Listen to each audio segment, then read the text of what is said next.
Welcome to all of you in subjects of REE. આજે આપણે discuss કરીશું જીટીમાં મોસ્ટ કોમનલી પૂછાતો questions discuss in briefly limitations of renewable energy. Renewable energy કયા ટાઈપ્સની હોય છે, કયા એના ખાસ કરીને લિમિટેશન્સ છે, ખાસ કરીને એના લિમિટેશન્સ કયા છે એ આજના લેક્ચર્સમાં આપણે ડિસ્કસ કરીશું.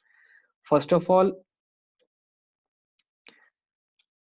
આપણો આ એક કોર્સ છે બાય બુક્સ ફ્રોમ ઓનલાઈન. આપણે વડોદરા બુક્સ, આ વિડીયો જે છે તે આપણો વડોદરા બુક્સ સ્ટોર તરફથી સ્પોન્સર્ડ છે અને બુક્સમાં આપણને engineering, diploma, degree, medical, BCA અને એમબીએ ની બુક્સ અવેલેબલ છે.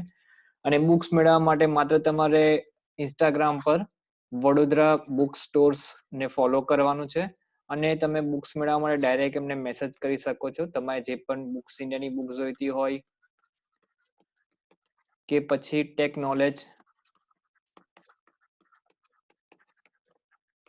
કે બીજા કોઈ પણ અધર પબ્લિકેશનની બુક જોઈતી હોય, જેમ કે અતુલ પ્રકાશન છે, ટેકનિકલ પબ્લિકેશન છે, કોઈ પણ પબ્લિકેશન્સની બુક જોઈતી હોય તમને આ જગ્યા પરથી અવેલેબલ થઈ જશે. ડાયરેક્ટલી તમે ઇન્સ્ટાગ્રામ કરી શકો છો અથવા તો તમે એમના આપેલા નંબર પર કોલ કરી શકો છો. ઓકે, સો રિન્યુએબલ એનર્જી જે છે તે ફર્સ્ટ ઓફ ઓલ તો રિન્યુએબલ એનર્જી કહેવાશે કોને, કયા પ્રકારની એનર્જીને આપણે રિન્યુએબલ એનર્જી સોર્સિસ કહી શકીશું. બટ ઓબ્વિયસલી નામ પોતે ઇન્ડિકેટ કરે છે જે એનર્જી રિન્યુ થઈ શકે છે, જે એનર્જી રિન્યુ થઈ શકે છે. તો આવા કયા સોર્સ છે જેને આપણે આઈડેન્ટિફાઈ કરીએ જે રિપ્લેસ થઈ શકે છે. રિપ્લેસ થવાનો મતલબ છે કે એક વખત એને એનર્જીમાંથી એક્સટ્રેક્ટ કર્યા બાદ ફરી પાછો એ એનર્જી જો એક્સટ્રેક્ટ કર્યા બાદ ફરી પાછો આપણે રિપ્લેનિશ કરી શકીએ, ફરી પાછો એની અંદર ટૂંકા સમયમાં અથવા તો થોડા સમયગાળા દરમિયાન ફરી પાછો પોતાના એના એજ ફોર્મની અંદર છે તે કન્વર્ટ થઈ શકે, તેને આપણે રિપ્લેનિશ તરીકે ઓળખીએ છીએ. Naturally relatively in short time thus always available is known as renewable energy. જે રિપ્લેનિશ થઈ શકે છે એવી દરેક પ્રકારની એનર્જીને આપણે રિપ્લેનિશ એનર્જીને કોઈ પણ પ્રકારની એનર્જીને આપણે રિન્યુએબલ એનર્જી તરીકે આઈડેન્ટિફાઈ કરે છે.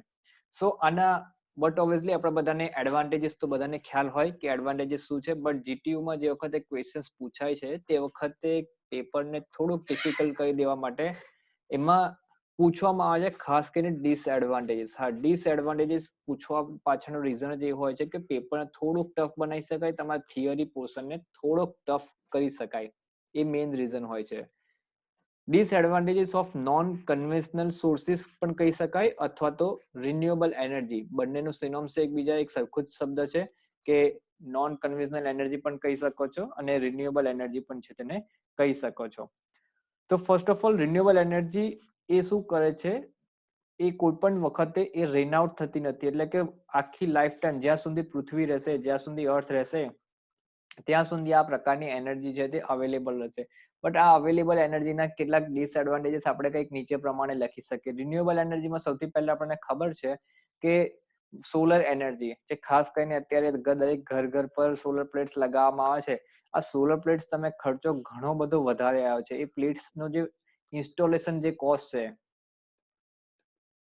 આ ઇન્સ્ટોલેશન કોસ્ટ જે છે ઘણી વધારે હોય છે. આ ઇન્સ્ટોલેશન કોસ્ટ જે છે ઘણી વધારે હોય છે અને governments are not all are willing to buy home guarantee electricity. એટલે કે દરેક સરકાર બધા જ લોકોને કે ઇલેક્ટ્રિસિટી ગેરંટી આપી શકતી નથી. So not all climate are suitable for solar panels. તો બધી જ જગ્યા પર સોલર પેનલ છે તે ફિટ થઈ શકે તેમ નથી. સેકન્ડ ઓપ્શન છે આપણી પાસે વિન્ડનો.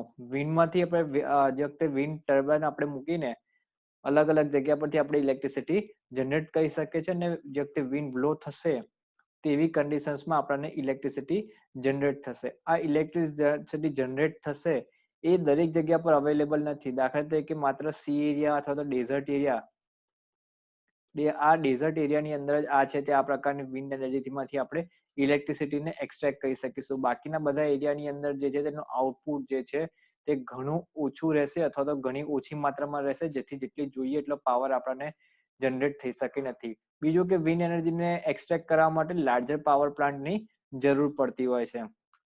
ત્યારબાદ થર્ડ છે નોન કન્વેન્શનલ એનર્જી, વેવ્સ. નાઉ વેવ્સ જે છે આ દરિયાની અંદર આવતા મોજાની વાત કરવામાં આવે છે. એટલે કે સી સાઇડ્સમાં જે વેવ્સ આવે છે એ વેવ્સની વાત કરવામાં આવે છે. ઘણી બધી અલગ અલગ ટેકનોલોજી યુઝ કરીને જે છે તે અરાઉન્ડ ધ વર્લ્ડ અલગ અલગ પ્રકારની નવી નવી ટેકનોલોજી ડેવલપ કરવામાં આવે છે. અને એમાંથી સી વેવ્સમાં દરિયાના જે મોજા આવે છે એમાંથી ઇલેક્ટ્રિસિટી જનરેટ કરવાની પ્રક્રિયા કરવામાં આવે છે. પણ હજી સુધી પણ એમાંથી એટલી સફળતાપૂર્વક સારી એટલી બધી ઇલેક્ટ્રિસિટી આપણે એમાંથી જનરેટ કરી શક્યા નથી. તો આ એક એનો વધારે એડવાન્ટેજ ડિસએડવાન્ટેજીસ છે. ત્યારબાદ છે ટાઇડ્સ, એટલે કે સમુદ્રમાં જે ભરતી અને ઊંટ આવે છે તે વખતે જગ્યા પર જે વખતે ભરતી આવે તે વખતે દરિયાનું પાણી ડેમની અંદર સ્ટોર કરવામાં આવે છે. અને જે વખતે ઊંટ આવે છે એટલે કે દરિયામાં પાણી જે વખતે ઓછું થઈ જાય છે તે વખતે ફરી આમાંથી ટર્બાઇન મારફતે ઇલેક્ટ્રિસિટી છોડવામાં આવે છે. પાણી છોડવાથી ટર્બાઇન રોટેટ થશે અને એનાથી આપણને ઇલેક્ટ્રિસિટી જનરેટ થશે. આ જે કોન્સેપ્ટ પર જે છે ટાઇડ્સ બેરેજ ડેમ્સ તરીકે ઓળખવામાં આવે છે. અને આ બહુ જ નાની અમાઉન્ટની અંદર ઇલેક્ટ્રિસિટી જનરેટ કરી શકે છે. અને આ પણ એક એનો ડિસએડવાન્ટેજ છે, ઘણી ઓછી માત્રાની અંદર જનરેટ કરે છે. એના સિવાય નેક્સ્ટ છે fifth geothermal energy. Geothermal energy એટલે કે પૃથ્વીના પેટાળની અંદરથી જમીનમાં જે વખતે પાણીને આપણે એક્સટ્રેક્ટ કરીએ છીએ તો ઓલરેડી પાણી જાતે ઘણી વખત ઝરા મારફતે નીકળતું હોય છે, જેને આપણે ગુજરાતી ભાષામાં ગરમ પાણીના ઝરા તરીકે ઓળખતા હોય છે. ઓકે, આ તો ગરમ પાણીના ઝરા જે છે તે પૃથ્વીના પેટાળમાંથી નીકળતા હોય છે અને ઘણી બધી ગરમ માત્રામાં હોય છે. પણ એ જે છે તે ફક્ત 2 કે 3 કિલોમીટરના એરિયામાં અથવા તો અમુક જ જગ્યા પર હોય છે, જ્યાં આગળ ડ્રિલિંગ કરવું અને ત્યાં આગળ ઇન્સ્ટોલેશન કરવું ઘણું ડિફિકલ્ટ થઈ જાય છે. તો પણ આ એક પણ એનો એક ડિસએડવાન્ટેજીસ છે. અને લાસ્ટ એન્ડ ફાઇનલ બાયોફ્યુલ્સ. બાયોફ્યુલ્સ શું છે, જે જગ્યા પર વેસ્ટેજ હોય, ક્રોપ્સ હોય કે જેવો કોઈ સ્પેસિફિક બાયો વેસ્ટેજ હોય એ જગ્યા પર આપણે બાયોફ્યુલ્સમાં જનરેટ કરી શકીએ છીએ. બટ આ પણ એટલું ઇનફ માત્રાની અંદર આપણને મળતું હોતું નથી કે જેને કારણે સૌથી વધારે આપણે એમાંથી એનર્જી છે તે રિસ્ટોર કરી શકીએ. તો આ પણ એક બાયોફ્યુલમાં પણ એક એનો ડિસએડવાન્ટેજીસ છે. હવે મેઇન ક્વેશ્ચન આવે, આ તો બધું થઈ ગયું આપણે ડિસએડવાન્ટેજીસ, અલગ અલગ એનર્જીના ડિસએડવાન્ટેજીસ જોયા. બટ જીટીયુની એક્ઝામમાં ક્વેશ્ચન પેપરની અંદર કઈ રીતે લખી શકીએ આપણે કે કઈ કઈ જગ્યા પર શું શું અવેલેબલ છે ને કયા કયા ડિસએડવાન્ટેજીસ છે. તો સૌથી પહેલો મુદ્દો આપણે જીટીયુની એક્ઝામમાં લખી શકીએ પેપરમાં કે in general the energy available from sources is diluted from intimated. મતલબ કે જે આપણને સોર્સમાંથી એનર્જી મળે છે, જેટલા પણ સોર્સમાંથી એનર્જી મળે છે તેને ફરી પાછા આપણે એનર્જી ને આપણે ફરી પાછા છે તે મેળવી શકતા નથી. તો આ એક એનો ડિસએડવાન્ટેજીસ છે. સેકન્ડ છે cost of harnessing energy from conventional sources is generally high due to high initial cost. એટલે કે નોન કન્વેન્શનલ સોર્સમાંથી જેટલું પણ હવે એનર્જી મળે છે એની કોસ્ટ જે છે ઘણી વધારે હોય છે. એની કોસ્ટ જે છે વધારે હોય છે કમ્પેર ટુ કન્વેન્શનલ સોર્સિસ કરતા નોન કન્વેન્શનલ સોર્સિસની એનર્જી છે એક્સટ્રેક્ટ કરે છે એની કોસ્ટ છે તે વધારે પડે છે. એનો મતલબ છે કન્વેન્શનલ એનર્જીમાંથી જો આપણે 1 યુનિટ ઇલેક્ટ્રિસિટી જનરેટ કરવી હોય તો માત્ર 5 રૂપિયાની આસપાસ પડે.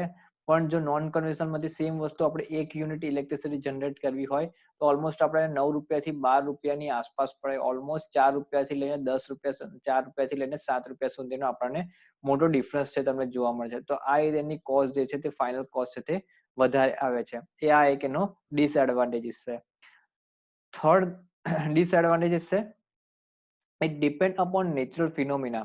આ જેટલી પણ જગ્યા પર છે એ બધું કુદરતી વસ્તુમાંથી મળે છે. આ પણ એક એનો ડિસએડવાન્ટેજીસ કે જે કુદરત પર કમ્પ્લીટલી આધારિત રહેવું પડે છે. જો આપણે કોઈ સ્પેસિફિક જગ્યા પર આપણે રૂમ બંધ રાખીને કોઈ સિક્યોર લોકેશનની અંદર આપણે આ ઇલેક્ટ્રિસિટી પ્રોડક્શન કરી શકતા હોતા નથી. તો પણ આ એક પણ એનો ડિસએડવાન્ટેજ. સાથે સાથે એની અવેલેબિલિટી ક્યારે અવેલેબલ હશે, એટલે કે મોન્સૂનમાં અવેલેબલ હશે, સમરમાં અવેલેબલ હશે કે વિન્ટરમાં અવેલેબલ હશે, એ અવેલેબિલિટી પણ આપણે શ્યોર કહી શકતા હોતા નથી. અને લાસ્ટ વન છે સપ્લિમેન્ટ જે છે એ સ્યુટેબલ કન્વેન્શનલ રિસોર્સિસ હોતા નથી કે ગમે ત્યારે ચેન્જ એની ઇન્ટેન્સિટી થતી રહેતી હોય છે. સો આ રીતે આપણે 4 પોઈન્ટ્સને આપણે જીટીયુની એક્ઝામની અંદર લખી શકીએ. આ ક્વેશ્ચન છે જીટીયુની એક્ઝામમાં ઓલમોસ્ટ 2 માર્ક્સની અંદર પૂછાતો હોય છે. So that's for now. Have a good day.